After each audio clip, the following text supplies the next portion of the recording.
అనుకోకుండా కలిగిన అమ్మవారి అనుగ్రహం. ఈ శరన్నవరాత్రుల్లో అమ్మవారి అనుగ్రహం కలగాలి అంటే ఎన్నో జన్మల పుణ్యం చేసుకుని ఉండాలి. ఈరోజు మన వ్యూయర్స్ అందరికీ శరన్నవరాత్రుల్లో భాగంగా 5వ రోజు పూజను నేను ఏ విధంగా ఆచరించాను, ఎటువంటి నియమాలను పాటించాను, విత్ టైం మేనేజ్మెంట్ తోటి పూజను, ఇంటిని, పిల్లలను ఎలా మేనేజ్ చేసుకుంటాను అనేది ఈ రోజుటి వ్లాగ్లో మన వ్యూయర్స్ అందరికీ షేర్ చేయాలనుకుంటున్నాను. వీడియోని ఎక్కడ స్కిప్ చేయకుండా ఎండ్ వరకు చూడాలి అని ప్రతి ఒక్కరిని కోరుకుంటున్నాను. సాయంత్రం పూజ కోసం అయ్యి 4 గంటల నుంచి నా పూజ పనులు, ఇంటి పనులు స్టార్ట్ చేస్తాను. ముందుగా కిచెన్లో ఉండే డిషెస్ మొత్తాన్ని క్లీన్ చేసుకునేసి కిచెన్ మొత్తాన్ని క్లీన్ చేసుకుంటాను. ఆ తర్వాత ఇంటి మొత్తానికి చీరపూరు పెట్టేసి తడిబట్ట పెట్టేసుకుంటాను. ఇంటి ముందు తడిబట్ట పెట్టేసుకునేసి చక్కగా ఉదయం సాయంత్రం 2 వేళలా కూడా ఇంటి ముందు నుగ్గు వేసుకుంటాను. చూడటానికి చాలా అందంగా ఉంటుంది. అందంతో పాటు ఈ 9 రోజులు ఇల్లు మొత్తం శుచి శుభ్రతతో పాటు చాలా మంచి బ్యూటిఫుల్ నేచర్ను, పాజిటివ్ ఎనర్జీని ఇంట్లో వాళ్ళందరూ కూడా ఆహ్వాదిస్తారు. స్నానాన్ని ఆచరించిన అనంతరం పూజకు కావాల్సిన ఏర్పాట్లలో భాగంగా నైవేద్యాలను సిద్ధం చేసి ముందుగానే సిద్ధం చేసి పెట్టుకున్నాను. నైవేద్యాలు సిద్ధం చేసిన వెంబటే పూజకు కావాల్సిన ఏర్పాట్లో భాగంగా ముందుగా అమ్మవారికి ఎంతో ప్రీతికరమైనవి పసుపు కుంకుమలు.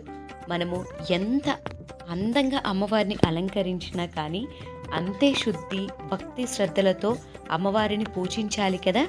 అందులో భాగంగా స్నానాన్ని ఆచరించిన అనంతరము పూజకు కావాల్సిన ఏర్పాట్లో భాగంగా కాళ్ళకు అందంగా చక్కగా పసుపు పూసుకోవాలి.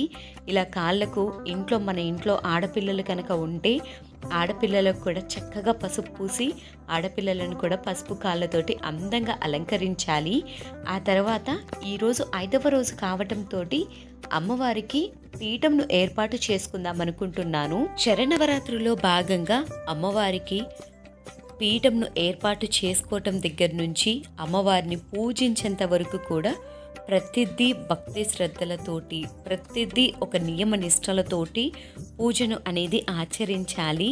ముందుగా అమ్మవారికి పీఠాన్ని ఎక్కడైతే ఏర్పాటు చేసుకోవాలనుకుంటున్నానో ఆ స్థలాన్ని గోమూత్రంతో కానీ పసుపుతో కానీ శుద్ధి చేసుకోవాలి.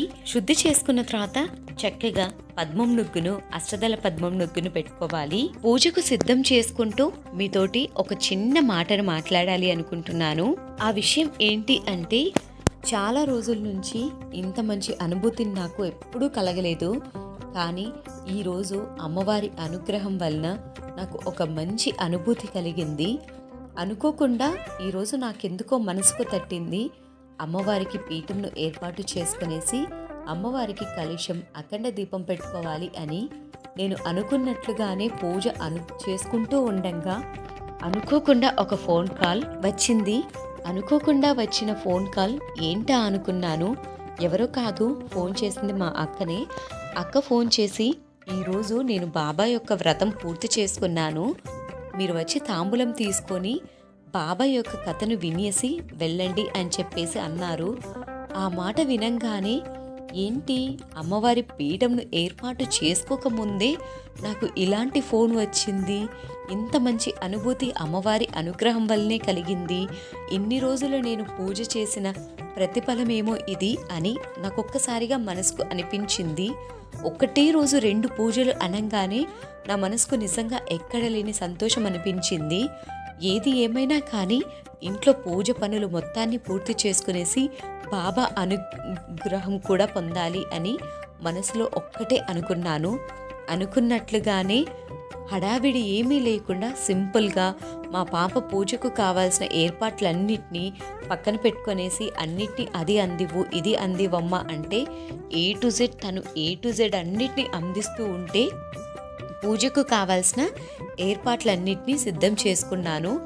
అనుకోకుండా అమ్మవారికి పీఠాన్ని ఏర్పాటు చేయటంతోటే నాకు ఇలాంటి అనుభూతి, ఇలాంటి ఒక మంచి ఫీలింగ్ అనిపించింది. అంటే పీఠాన్ని ఏర్పాటు చేసుకున్న తర్వాత నిజంగానే ఇంతకంటే మంచి ఫీలింగ్ అనిపిస్తుందేమో అని నా మనసుకు ఒక్కసారిగా తట్టింది. ఇక ఏమీ ఆలోచించకుండా అమ్మవారికి పీఠము, కలశము, అఖండ దీపాన్ని అన్నిటినీ సిద్ధం చేసుకోవాలి అని ఒక్కసారిగా నా మనసుకు అనిపించింది. అలా అనిపించటంతో పూజకు కావాల్సిన ఏర్పాట్లన్నింటినీ చకచకా పూర్తి చేసుకున్నాను. అనుకున్నట్లుగా పూజనైతే ఆచరించాను, కానీ అమ్మవారి యొక్క సహస్రనామ స్తోత్రాలు అనేది చదవటానికి చాలా వరకు మిస్ అయిపోయాను. సో ఐ హోప్ మిస్ అయినా పర్వాలేదు, బాబా యొక్క అనుగ్రహం కలిగింది ఈసారి నాకు అని అనుకున్నాను. ఏది జరిగినా అంతా మన మంచికే అని అంటారు కదా, అది నిజమే అనిపించింది ఈరోజు నాకు. అమ్మవారి పూజను మీరు నేను ఇక్కడ చూపిస్తున్న విధంగా కానీ ఇదివరకటి వీడియోలో అమ్మవారి పూర్తి పూజా వీడియోను సంపూర్ణంగా ఏ విధంగా ఆచరించాలి, ఎటువంటి నియమాలను పాటించాలి, ఎటువంటి నియమాలను పాటిస్తూ అమ్మవారిని పూజను ఆచరించాలి అనే విషయాలన్నింటినీ మీ అందరితోటి షేర్ చేశాను. వీడియో కూడా మన ఛానల్లో ఉంది.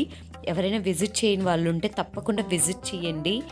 అమ్మవారి అనుగ్రహాన్ని తప్పకుండా పొందుతారు. ఈ శరన్నవరాత్రుల్లో అమ్మవారి పూజను ఒక్కరోజు ఇలా ఆచరించినా సరిపోతుంది. మనసుకు ఎక్కడ లేని ఆనందంతో పాటు ఎక్కడ లేని ఆహ్లాదకరమైన అనుభూతిని కూడా అందరం పొందవచ్చు. అమ్మవారి పూజను ఆచరించటం ఖర్చుతో కూడుకున్న పని ఏమీ కాదు. అందరి ఇళ్లలో అందుబాటులో ఉండే వాటితోటే అమ్మవారి పూజను ఆచరించవచ్చు. అమ్మవారికి ఎప్పుడు కూడా మనం కలశ స్థాపన చేసుకుంటూ ఉంటాము, అలానే కొబ్బరికాయలను తీసుకుని వస్తూ ఉంటాము, అమ్మవారికి దీపాలను వెలిగిస్తూ ఉంటాము. అలా దీపాన్ని వెలిగించుకోవచ్చు. చాలామంది అఖండ దీపాన్ని మెయింటైన్ చేయలేము, అఖండ దీపం లేకుండా మేము పూజను ఆచరించగలము అనుకునే వాళ్ళు కూడా పూజను సునాయాసనంగా అమ్మవారి పూజను చేసుకోవచ్చు. అలా మీరు అమ్మవారి పూజను చేసుకున్నా కానీ అమ్మవారి సంపూర్ణ అనుభూతిని అయితే పొందవచ్చు. ఒక్కరోజు ఈ విధంగా పూజను ఆచరించినా కానీ అమ్మవారి అనుగ్రహం మీకు సంవత్సరం పాటు ఉంటుంది అని నేను మనస్ఫూర్తిగా చెప్తున్నాను. ఈ వీడియోను ఎడిటింగ్ చేయటము, వాయిస్ ఓవర్ ఇవ్వటము ఇదంతా అమ్మ దగ్గర కూర్చొనేసి నేను చేస్తున్నాను. నాకు నిజంగా ఎక్కడ లేని ప్రశాంతతమైన అనుభూతి అయితే పొందుతుంది. నా మాటల్లోనే మీరు అర్థం చేసుకోవచ్చు ఎంత మంచి అనుభూతిని పొందుతూ నేను మీ అందరితోటి ఈ వీడియోని షేర్ చేస్తున్నాననేది. ఖర్చుతో కూడుకున్న పని ఏది కూడా మన ఛానల్లో అయితే ఉండదు. అందరూ సునాయాసనంగా పూజను ఎలా ఆచరించాలి అనే ఉద్దేశాన్ని మనసులో పెట్టుకొనేసి ప్రతి ఒక్కరికి అందుబాటులో ఉండే వాటితో ప్రతి ఒక్కరూ చేసుకునే విధంగానే నేను పూజను అనేది ఆచరించి మీ అందరితోటి షేర్ చేస్తున్నాను. మీతోటి అలా మాట్లాడుతూనే పూజకు కావాల్సిన ఏర్పాట్లన్నిటినీ సిద్ధం చేసుకున్నాను. ఈరోజు పూజకు కావాల్సిన ఏర్పాట్లో భాగంగా ఈరోజు నేను అందంగా గడపను అలానే తులసి కోటను అందంగా అలంకరించుకునేసి అక్కడ కూడా దీపాలను వెలిగించుకోవాలి అనుకుంటున్నాను. ఈరోజు అమ్మవారికి 11 గారెలతోటి అమ్మవారికి నైవేద్యాన్ని పెట్టాలి అనుకున్నాను. అనుకోకుండా అమ్మవారికి 11 గారెలతోటి నైవేద్యాన్ని నిజంగా సంతృప్తిగా పెట్టగలిగాను. ఇక దీపాన్ని అయితే వెలిగించుకుంటూ ఉన్నాను. ఆ దీపం వెలుగుల్లో అమ్మను చూడటానికి నిజంగా 2 కళ్ళు సరిపోవట్లేదు. చూడండి ఒకసారి ఆ అఖండ దీపం వెలుగుల్లో అమ్మవారిని చూడటానికి ఎంతో ప్రకాశవంతంతో పాటు అమ్మవారు ఒక మంచి కళగా కూడా కనపడుతున్నారు. నాకైతే ఎక్కడ లేని అనుభూతి. అసలు అమ్మను అలా చూస్తూ ఉండాలి అనిపించింది. ఇంకొక చిన్న మాట చెప్పాలి అనుకుంటున్నాను. అమ్మవారి పూజను ఆచరించేటప్పుడు అమ్మవారి యొక్క సంపూర్ణ అనుగ్రహం మనకు కలగాలి అంటే పువ్వులకు మనం ఎంత ఖర్చు పెడతామో తెలుసు కదా. పువ్వులకు పెట్టే ఖర్చుల్లో మన ఇంటి చుట్టుపక్కల చాలామంది తమలపాకులను పెంచుకుంటూ ఉంటారు కదా. తమలపాకులను అలానే ఒక్కను పువ్వులను అలానే మీ స్తోమతకు తగినట్లుగా పండ్లను అమ్మవారికి సమర్పించి అమ్మవారి యొక్క ఆశీస్సులను పొందండి. నిత్యం ఈ 9 రోజులు అమ్మవారి పూజలో ఇలా తాంబూలం పెట్టి అమ్మవారిని పూజించండి. నిజంగా ఎక్కడ లేని అనుభూతి పొందుతారు. నైవేద్యం చేయడానికి వీలు పడని వాళ్ళు కూడా అమ్మవారి ముందు ఒక చిన్న బెల్లం ముక్కను పెట్టుకొనేసైనా కానీ ఉదయం సాయంత్రం దీపారాధన చేసుకోండి. చాలా మంచి ఫలితాలు అనేది కలుగుతాయి. నేను అనుభవిస్తున్నాను కాబట్టి మీ అందరితోటి షేర్ చేస్తున్నా. మీరు కూడా ఈ నవరాత్రుల్లో ఇలా పూజను ఆచరించి అమ్మవారి అనుగ్రహాన్ని పొందాలి అని మీ అందరితోటి షేర్ చేస్తున్నాను. అమ్మవారికి ధూపం అంటే చాలా ప్రీతికరం. సుగంధభరితమైన వస్తువులతోటి, సుగంధభరితమైన ధూపంతోటి అమ్మవారిని ఈ శరన్నవరాత్రుల్లో ఆనందపరచండి. ఫైనల్గా అయితే పూజ మొత్తం పూర్తయిపోయింది. ఈరోజు అమ్మవారి ముందు కూర్చొనేసి అమ్మవారికి ఎటువంటి అష్టోత్తరాలు చదువుకోవటానికి కానీ, లలిత సహస్రనామ పారాయణం చేయటానికి కానీ, అలానే అమ్మవారికి కుంకుమార్చన చేయటం కానీ నాకు వీలు పడలేదు. కానీ ఇంతటితో నాకు చాలా అనుభూతి పొందింది. ఇంకా వాటిని చదువుకుంటే ఇంకా అనుభూతి పొందాలి అని అనుకున్నాను, కానీ కుదరలేదు. ఎందుకంటే వేరే వాళ్ళ ఇంటికి తాంబూలానికి పిలిచారు అని చెప్పాను కదా, అందుకోసం వెళ్ళాను. అలానే తులసి కోట ముందు చిన్నగా ఇలా ముగ్గును పెట్టుకొనేసి దీపం వెలిగించుకొనేసి ఆ దీపంకి అలానే తులసి కోటకు నైవేద్యాన్ని సమర్పించాను. అలానే గుమ్మానికి ఇరువైపులా కూడా దీపాలను ఏర్పాటు చేసుకోవాలి అనుకున్నాను. గాలి కారణంగా అది కొంచెం కుదరలేదు. ఈరోజుటి నా పూజా వ్లాగ్ అయితే ఇంతే.